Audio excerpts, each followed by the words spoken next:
Hello বন্ধুরা, বোন হ্যাপেন্ডু দেখো আমার মেয়ে পুজো করছে। দেখেছো আমার মেয়ে পুজো করছে। এই সকালবেলা এত ফুল তুলেছি, আজ ফুল দিয়ে খুব সুন্দর সাজিয়েছি। এই যে দেখো মেয়ে, আমার মুখটা দেখিয়ে দাও তোমার। এই তো আমার সোনা মা পুজো করছে। এই যে ঠাকুরকে সাজিয়েছি এত সুন্দর করে, যে মা তারা মা। এই যে দেখতে পাচ্ছ মা ঠাকুর। এইটা আমি দেশে থাকলে এরকম সাজিয়ে পুজো করতে পারি না, কেন খুব অসুবিধা হয়। জয়পুরে এসে এত ফুল দিয়ে পুজো করছি মানে খুব এক্সাইট ব্যাপার। মানে বিদেশে থেকে এত ফুল দিয়ে ঠাকুর পুজো করা, ওবি না কিনে গাছ থেকে তুলে। এই যে তোমাদের ভিডিওতে দেখেছিলাম গাছ, জবা ফুল গাছটা দেখেইছিলাম, এর আগের ভিডিওটা আমাদের আছে। এই গাছে এত ফুল হয়েছে, আর ওই গাছগুলো আমিই বসেছি আর কি, এই জন্য ফুলটাও বেশি পাই। এই যে দেখতেই পাচ্ছ কত ফুল দিয়ে পুজো হয়েছে। ওকে বন্ধুরা, যার যার ভালো লাগছে ভিডিওটা শেয়ার করবে, সাবস্ক্রাইব করবে, কমেন্ট করবে। কেন আমার খুব ভালো লেগেছে, আমার খুব ভালো লাগে ফুল দিয়ে পুজো করতে।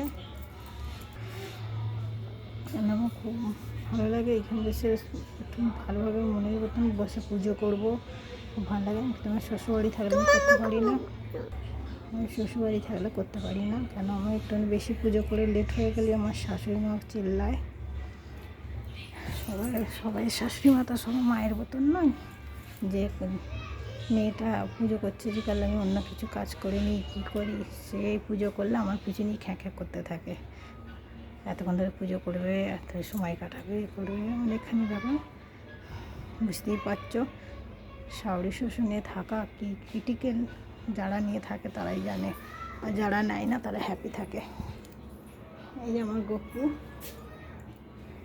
গপুকে নিয়ে খেতে দিয়েছি। এই যে হাতে একটা লাড্ডু ধরে আছে, থালায় একটা লাড্ডু।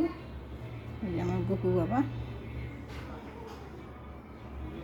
আমার এখানে আসলে আমার মনের মতন পুজোও হয়, মনের মতন সব কিছু হয়। কারণ এখানে বলার কেউ থাকে না, কয়ার কেউ থাকে না, খুব রিল্যাক্সভাবে থাকি। বলতে নেই, সবাই হয়তো শুনলে খারাপ ভাববে, পজিশান দেখে মানুষকে বলতে হয়, তার জন্য সরি বলাটা উচিত না। সরি, শাশুড়ি শ্বশুর মানে নিজের মা বাবা, কিন্তু সবাই সমান না, বাধ্য হয়ে বলতে হয়। ওকে বন্ধুরা, কেন যে যাকে নিয়ে থাকে সেই জানে কে কিরম মানুষ।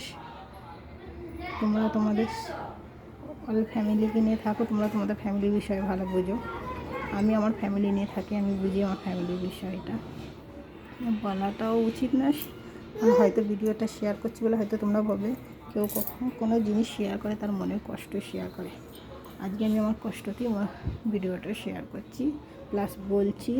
বলাটা উচিত না, ঠাকুরের সামনে ঠাকুরের ভিডিও করছি, প্লাস বাড়ি গুলোজনের নিয়ে উল্টো পাল্টা বলছি, বলাটা উচিত না। পরিস্থিতি দেখে মানুষকে বলতে হয়। ওকে বন্ধুরা, যদি কিছু বলে থাকি সরি, ক্ষমা করে দেবে। কেন মনের কষ্টের কথা কাউকে বললেই মনের কষ্ট দূর হয়। সেই সেম পজিশান আমার মনের কষ্ট কথা তোমাদের সঙ্গে শেয়ার করলাম। ওকে বাই বন্ধুরা, কেউ খারাপ হবো না, যদি ভুল বলে থাকি ক্ষমা করে দেবে। ওকে।